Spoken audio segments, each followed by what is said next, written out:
Hola amigos, when you think of Mexico you might picture tacos, fiestas and the beautiful beaches of Cancun.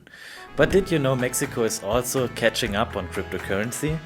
In today's video we are breaking down the essentials of crypto taxes in Mexico. Simple, easy and beginner friendly. Let's dive in.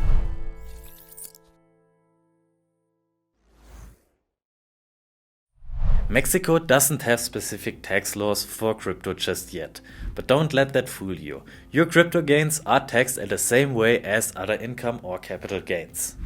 Whenever you make a profit from selling or disposing of crypto assets, you trigger a possible tax event.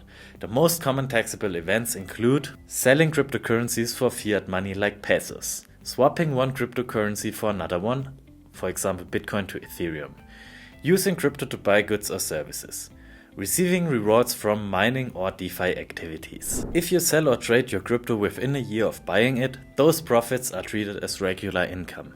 That means they are taxed based on your income bracket, anywhere from 0 to 35% depending on how much you earn. If you hold on to your crypto for more than a year, the tax rate for long-term gains are lower.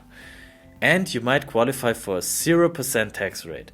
The exact rate depends on the income generated, so it's worth consulting a tax expert to see where you stand. Important note: due to a lack of specific crypto tax regulations in Mexico, especially for DeFi and mining activities, it's highly advisable to get consulted by a tax expert.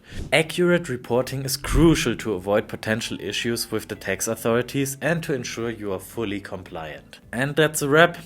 Crypto taxes in Mexico might be a bit of a puzzle, but with the right tools and advice, you've got this. Don't forget to like, subscribe and join us for more crypto tips. Until next time, que te vaya bien.